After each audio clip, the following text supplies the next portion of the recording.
Hi friends, trading facts YouTube ఛానల్కి స్వాగతం. ఇప్పటివరకు మన ఛానల్ సబ్స్క్రైబ్ చేసుకోకపోతే దయచేసి సబ్స్క్రైబ్ చేసుకోగలరు.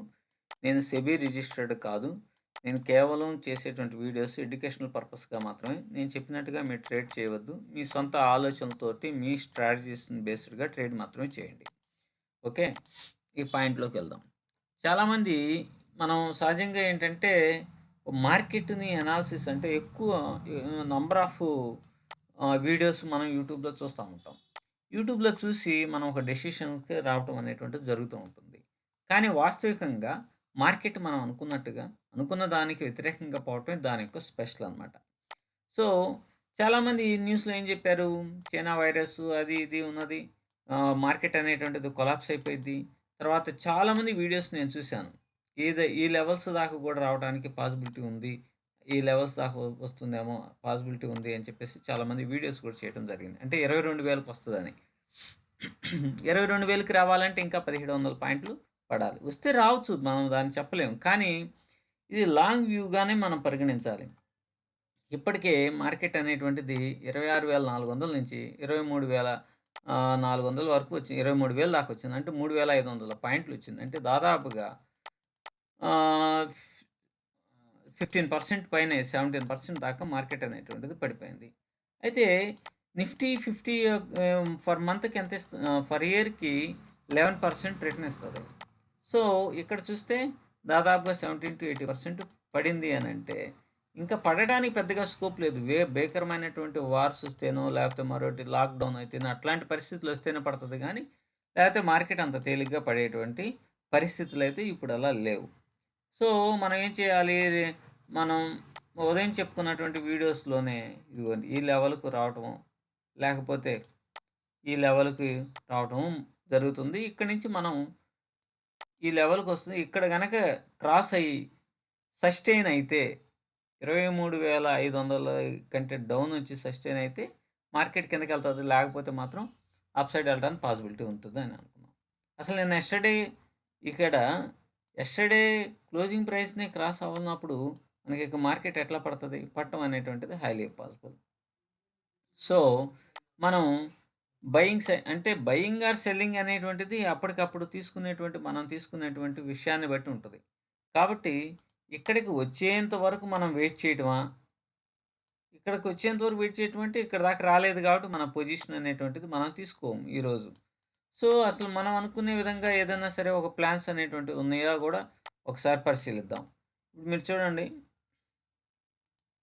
ఇప్పుడు ఎనాలిసిస్ ఎప్పటికప్పుడు చేయటం అనేటువంటిది మోస్ట్ ఇంపార్టెంట్ అనమాట. అందుకని ప్రతి వీడియోలో మనం ఏదో మనకు తెలిసింది ఏదో చెప్తున్నాం, కొంతమంది ఉపయోగపడుతుందని. అయిపోయిన చార్ట్లు ఎనాలిసిస్ చేశారు అని చెప్పేసి అనబాకండి. ఎందుకంటే నేను ముందే చెప్తున్నాను, అయిపోయిన చార్ట్లు ఎనాలిసిస్ చేయటం చాలా అంటే చాలా తేలిక.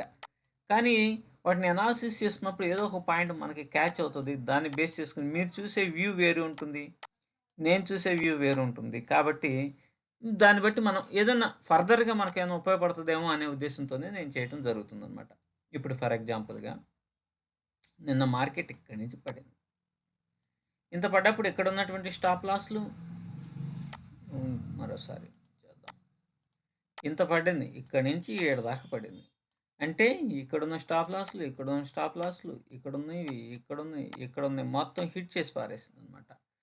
ఒకవేళ ఏదన్నా న్యూస్ వచ్చినా అది పడుతున్నప్పుడు స్టాప్ లాస్‌లను తినటానికి వెళ్ళిపోతుంటాయి. కాబట్టి ఈ అన్ని స్టాప్ లాస్‌లు కొట్టేసినాక 1 వీక్ బ్యాక్ ఉన్నటువంటి స్టాప్ లాస్ మొత్తం కొట్టేసినాక ఇక నిఫ్టీలో ఎక్స్‌పైరీ ఏముంటుంది, వీక్లీ ఎక్స్‌పైరీ కదా!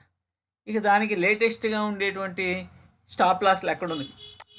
ఇదిగో ఇక్కడ ఒక స్టాప్ లాస్ ఉంది, ఇక్కడ ఒక స్టాప్ లాస్ ఉంది. కాబట్టి ఈ స్టాప్ లాస్‌ని హిట్ చేయడానికి అది ప్రయత్నం అనేటువంటిది చేస్తది. కాబట్టి మనం ఆ స్టాప్ లాస్‌ల దగ్గర మనం ఒక హారిజాంటల్ లైన్‌ని గీసుకుందాం.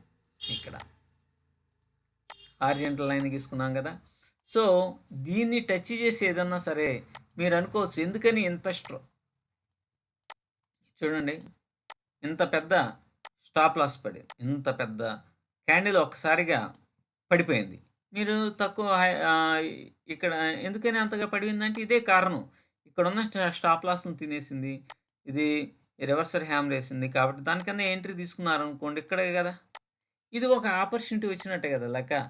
ఆపర్చునిటీ ఒకవేళ ఇదేమైనా పైకెళ్ళిందనుకోండి, ఇక్కడున్న స్టాప్ లాస్‌ని కొట్టేస్తది. సింపుల్ ఎళ్ళిపోతది. కానీ మన టార్గెట్ ఎంతుంది? నిన్న క్లోజింగ్ ప్రైస్ దాకా టార్గెట్ అనేటువంటిది ఉంటది. కాబట్టి ఇట్లా మనం ప్లాన్ జేసుకోవాలి. ప్లాన్ జేసుకొని మనం ఎంట్రీస్ అనేటువంటిది తీసుకోవాలి. నేను అందుకనే చెప్పేది. ఎప్పటికప్పుడు మీ వ్యూని బట్టి ఎంట్రీ అనేటువంటిది తీసుకోండి అని జెప్తున్నా. సరే ఇక్కడ స్టాప్ లాస్‌ల గురించి మీరు ఆలోచించలేదు. ఇక్కడ స్టాప్ లాస్‌లు ఆలోచించలేదు. మీరు నెక్స్ట్ మీ ప్లాన్ ఏంటి? నేను ఒకటి చెప్పాను. స్వింగ్‌ని చూసుకోండి అని చెప్పాను. ఇక్కడ చూడండి. ఇక్కడి నుంచి ఇక్కడికి ఒక మంచి స్వింగ్ పడింది. అవునా? మంచి స్వింగ్ ఉంది. సో, ఆ రెండిటినికి హై అండ్ లోకి ఒక హారిజాంటల్ లైన్ గీసుకోండి. ఇటు గీసుకుందాం. తీసుకున్న తర్వాత వాటిని క్రాస్ అయినప్పుడే ఎంట్రీ తీసుకుంటాం. 1:3 రేషియోలో. ఏమన్నా క్రాస్ అయిందా? క్రాస్ కాలేదు. ఇదంతా 140, 150 పాయింట్లలోనే మూవ్ అవుతా ఉంది. అక్కడక్కడే మూవ్ అవుతా ఉంది. క్రాస్ కాలేదు. కాబట్టి మనకి సమస్య లేదు. ఒకవేళ ఎంట్రీ ఇక్కడెక్కడో తీసుకొని మనది ఆ పొజిషన్ పడిపోతుంది, పెరుగుతుంది, పడిపోతుంది, పెరుగుతుంది అనేటువంటి టెన్షన్స్ కంటే ఇది దాటలేదు కాబట్టి నువ్వు అసలు ఎంట్రీ ఎక్కడ తీసుకుంటావు? ఎక్కడ తీసుకొని స్టాప్ లాస్‌లు పెట్టాలి చెప్పండి? ఇక్కడ తీసుకుంటే ఇక్కడ పెట్టాలి స్టాప్ లాస్. ఇది ఆల్రెడీ మంచి సక్సెస్ అనేది ఇచ్చిందనుకోండి. సో, నీకు పాజిబిలిటీ అనేటువంటిది లేనప్పుడు మనం ఫ్రెష్‌గా ఉండిపోతాం. ఏ ఎంట్రీ తీసుకోకుండా ప్రశాంతంగా ఉంటాం. స్టాక్ మార్కెట్‌లో డబ్బులు సంపాదించడం కంటే పోగొట్టుకోకుండా ఉండటమే గొప్ప విజయం. అదే మీకు సక్సెస్‌ఫుల్ ట్రేడర్‌ని చేస్తది కాబట్టి, ఈ లైన్ గీసుకున్నా మీరు సక్సెస్ అయినట్టే లెక్క. 5 మినిట్స్ కాదండి 1 మినిట్‌లో గీద్దామని అనుకున్నారనుకోండి. చూడండి 1 మినిట్‌లోనా ఇదే గదా! సరే ఇక్కడి నుంచి ఈడ స్వింగ్ వచ్చిందని అనుకోండి. ఇక్కడి నుంచి స్వింగ్ వచ్చింది. కాబట్టి మన ఈ హారిజాంటల్ లైన్స్‌ని ఇక్కడొకటి, ఇక్కడొకటి గీసుకుందాం అనుకోండి. ఇప్పుడు మనకి టార్గెట్ ఎక్కడవుతది? నిన్న క్లోజింగ్ ప్రైజే గదా! టార్గెట్ అనేటువంటిది అయ్యేది. ఈడే గదా! క్లోజింగ్. సో, మనం ఏం చేస్తాము? ఇక్కడ ఎంట్రీ అనేటువంటిది తీసుకుంటాం. ఇంతవరకు వస్తది. 1:2 రేషియోలోనే వచ్చింది. మనం సపోర్ట్ అండ్ రెసిస్టెన్స్‌లను బేస్ చేసుకొని గూడా ఈ క్రాస్ అయినప్పుడు మనం ఎంట్రీస్ కొంచెం కేర్‌ఫుల్‌గా తీసుకోవాలి. కాబట్టి ప్లాన్ అనేటువంటిది ఉండాల. మార్కెట్‌లో ప్లాన్ అనేటువంటిది లేకపోతే మటాష్ అయిపోవడం మాత్రం ఖాయం. ఇక్కడ చూడండి అక్కడక్కడ కన్సాలిడేషన్ అవుతానే ఎంత కన్సాలిడేషన్ అయింది మార్కెట్ అనేటువంటిది. ఏడ, ఏడ, ఏడ, ఎక్కడ అంతా 50, 60 పాయింట్‌లోనే నడుస్తా ఉన్నదనమాట. సో, అప్పుడు మీరు ఎంట్రీ తీసుకున్నారనుకోండి, బై చేశారనుకో ఇప్పుడు చిన్న చిన్న ట్రేడర్స్ అంతా బయ్యే గదా చేసేది. ఆళ్ళు అందులోనూ ఇప్పుడు లాట్ సైజ్ 75 ఉన్నది గదా! సో, చాలా లాస్ అయిపోయే ప్రమాదం ఉన్నది. ప్రీమియం డికే అయ్యే ప్రమాదం గూడా ఉంటుంది. కాబట్టి మనం ఈ స్వింగ్‌కి సంబంధించిన ఇట్లాంటి లైన్స్ గీసుకొని మనం ఎంట్రీస్ గనక తీసుకుంటే కొంచెం మన సక్సెస్ రేట్ మనం మంత్ ఎండింగ్ కల్లా మంచి ప్రాఫిట్ అనేటువంటిది మనం తీసుకోవటానికి చాలా అంటే చాలా అవకాశాలు ఉంటదనమాట. ఆ విధంగా మనం ఎప్పుడైనా సరే ట్రేడింగ్ ప్లాన్ అనేటువంటిది మనం ఎగ్జిక్యూట్ చేయటంలోనే ట్రేడర్ యొక్క సక్సెస్ ఆధారపడి ఉంటుంది. Thank you.